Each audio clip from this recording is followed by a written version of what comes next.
ഞങ്ങള് ഗുഡ്നസ് ടിവിക്ക് വേണ്ടി ഫ്രാൻസിസ് മാർപ്പാപ്പ വന്ന റിപ്പോർട്ട് നൽകി കഴിഞ്ഞ് നിൽക്കുന്ന സമയത്താണ് ചേച്ചി പേര് സീന ചേച്ചി ഞങ്ങളുടെ അടുത്ത് വന്ന് പ്രത്യേക ഒരു കാര്യം പറഞ്ഞ് അച്ഛാ എല്ലാ ദിവസവും ഗുഡ്നസ് ടിവിയിലൂടെ ഫ്രാൻസിസ് മാർപ്പാപ്പയുടെ ആരോഗ്യത്തെ കുറിച്ചുള്ള അപ്ഡേറ്റുകൾ നൽകിയ ഒരുപാട് നന്ദി. അത് ഞങ്ങൾക്ക് ഇവിടെ ഒത്തിരി സന്തോഷമായി. അപ്പം ചേച്ചി പ്രത്യേകിച്ച് മാർപ്പാപ്പയെ കുട്ടികളെ ആയിട്ട് വളരെ കഷ്ടപ്പെട്ടാണ് ഞങ്ങൾ ഇന്ന് ഇവിടെ വന്നത് മാർപ്പാപ്പനെ കാണാൻ വേണ്ടിയിട്ടാണ്.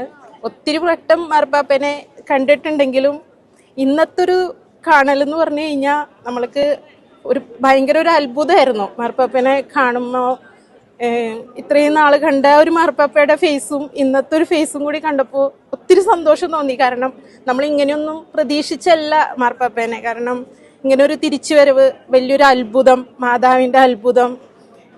എന്താ പറയുക, ഔസേപിതാവ് ഈ നമ്മളുടെ ഈ മാർച്ച് മാസത്തിൽ ഔസേപിതാവിൻ്റെ പെരുന്നാളിനോടനുബന്ധിച്ച് മാർപ്പാപ്പ പറഞ്ഞ ഓരോ വാക്കുകളും നമ്മുടെ മനസ്സിനെ ഒത്തിരി സന്തോഷവും നമ്മൾ ഒത്തിരി പ്രാർത്ഥിക്കുകയും ചെയ്തു. ഓരോ ദിവസവും നമ്മുടെ ജപമാലയും കാര്യങ്ങൾക്കും എല്ലാം നമ്മൾ ഒത്തിരി പ്രാർത്ഥനയിലൂടെ ഈ ഒരു 38 ദിവസം ശരിക്കും പറഞ്ഞാൽ നമ്മൾ ഓരോ മിനിറ്റും ന്യൂസ് കാണാൻ വേണ്ടി, പ്രത്യേകിച്ചും ജോബിയച്ഛനും ഒക്കെ ന്യൂസ് ഗുഡ്നസ്സിലൂടെ കൊടുക്കുമ്പോൾ ഞങ്ങൾ ഓരോ വരുന്ന അപ്ഡേറ്റും ഇങ്ങനെ നോക്കിക്കൊണ്ടിരുന്നിരുന്നു. കാരണം നമ്മൾക്ക് എന്താണ് അടുത്ത ന്യൂസ്, എന്താണ് നമ്മൾക്ക് കിട്ടുന്നേക്കാളും കുറച്ചും കൂടി ന്യൂസ് ഇവർക്ക് കിട്ടുള്ളൂ. അപ്പോൾ നമ്മളത് എന്താണെന്ന് അറിയാൻ വേണ്ടി ഒത്തിരി എന്താ പറയുക, ഒത്തിരി വെയിറ്റ് ചെയ്യുമായിരുന്നു ഓരോ ദിവസവും.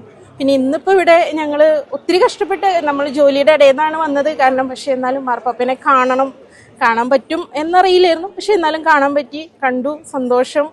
ഇത് ഒരിക്കലും നമ്മൾ ഇങ്ങനെ ഒരു വരവോ ഒന്നും പ്രതീക്ഷിച്ചതല്ല. പക്ഷെ എന്നിരുന്നാലും ഇങ്ങനെ കണ്ടപ്പോൾ ഒത്തിരി ദൈവത്തിന് നന്ദി. എത്ര പറഞ്ഞാലും തീരില്ല. നമ്മുടെ ദൈവത്തിനോടുള്ള സ്നേഹം കൂടുതൽ നമ്മൾ അടുപ്പിക്കണോ, ദൈവത്തോട് കൂടുതൽ വിശ്വാസം. ഒരു ജപമാല എന്നൊക്കെ പറഞ്ഞത് ഇപ്പോഴാണ് അതിന്റെ എന്താ പറയാ ശക്തി. നമ്മുടെ ഈ നാളിൽ എല്ലാവരും പ്രാർത്ഥിച്ചു. തീർച്ചയായിട്ടും ഒരുപാട് ന്യൂസ് വന്നു. മാർപ്പാപ്പ വളരെ ഗുരുതരാവസ്ഥയിൽ മരിച്ചു എന്ന് വരെ പറഞ്ഞു. പിന്നെ നമ്മുടെ പ്രത്യേകിച്ച് നമ്മുടെ നാട്ടില് ഒത്തിരി പേര് വിളിക്കുമ്പോ ചോദിക്കും മാർപ്പാപ്പ എന്ന് പറയുമ്പോൾ നമുക്കറിയാലോ, ഇത് എന്നെ സംബന്ധിച്ച് ഞാനൊരു 10-12 പ്രാവശ്യം നേരിട്ട് കാണാനും മാർപ്പാപ്പയുടെ കൂടെ സംസാരിക്കാനും ഫുഡ് കഴിക്കാനും ഒക്കെ ഉള്ള അനുഗ്രഹം ദൈവം അനുഗ്രഹിച്ച് നമ്മൾക്കൊരു വിശ്വാസം നമ്മളെ കൂടുതൽ വർദ്ധിപ്പിക്കുന്നു എന്നുള്ളത് എല്ലാവർക്കും സന്തോഷം. ചേച്ചി പ്രത്യേകം ഇപ്പോൾ മാർപ്പാപ്പയെ കൂടുതൽ അടുത്ത് കാണുമ്പോൾ പ്രത്യേകിച്ച് ഇവിടെ വന്ന് മിക്കവരും ആദ്യമായിട്ടാണ് അല്ലെ. ഞങ്ങളെ സംബന്ധിച്ച് ഇപ്പൊ ഞങ്ങള് നവംബറിൽ മാർപ്പാപ്പയുടെ കൂടെ ഇരുന്ന് ഒരുമിച്ചിരുന്ന് ഭക്ഷണം കഴിച്ചു, മാർപ്പാപ്പനെ കൂടെ കണ്ടു. ഞങ്ങള് ഒരു വിൻസെൻസോന്റെ ഒരു ഗ്രൂപ്പ് ഉണ്ട് ഞങ്ങൾക്ക്. അപ്പൊ അതില് ഞങ്ങള് വളണ്ടിയർ ആയിട്ട് ഞാൻ വർക്ക് ചെയ്യുന്നുണ്ട്. അപ്പൊ അവരുടെ കൂടെ ഞാൻ പാവപ്പെട്ടവരെ കൊണ്ട് ഫുഡ് കഴിക്കാനായിട്ട് മാർപ്പാപ്പയുടെ കൂടെ വർഷത്തിലൊരിക്കൽ ഒരു ചാൻസ് ഉണ്ട്. അപ്പൊ അതിനുവേണ്ടി എല്ലാ വർഷവും ഒരു 5 വർഷങ്ങളായിട്ട് അടുപ്പിച്ച് മാർപ്പാപ്പയുടെ കൂടെ, ഈ വർഷം മാർപ്പാപ്പയുടെ ടേബിളിൽ ഒരുമിച്ചിരുന്ന് ഭക്ഷണം കഴിക്കാൻ. അപ്പം അങ്ങനെ ഒരു വ്യക്തി, അതുകൊണ്ട് ഞാൻ ശ്രദ്ധിച്ചൊരു കാര്യം, സീന ചേച്ചി ഫ്രാൻസിസ് മാർപ്പാപ്പയെ കുറിച്ച് പറഞ്ഞു വളരെ ഇമോഷണൽ ആയിരുന്നു. പ്രത്യേകിച്ച് ഭയങ്കര ഒരു ആഴമായ ഒരു ആത്മബന്ധം. ഞാനിവിടെ വന്നിട്ട് 19 വർഷമായി. 19 വർഷത്തില് എന്റെ അപ്പച്ചനെ കണ്ടേക്കാളും കൂടുതൽ എനിക്ക് തോന്നി ഒരു 12 പ്രാവശ്യം അടുപ്പിച്ച് മാർപ്പാപ്പയെ കാണാ എന്ന് പറയുമ്പോൾ അത് തീർച്ചയായിട്ടും ദൈവത്തിന്റെ ഒരു പരിപാലനയാണ്. കുടുംബം തീർച്ചയായിട്ടും ബ്ലെസ്ഡ് ആണ്.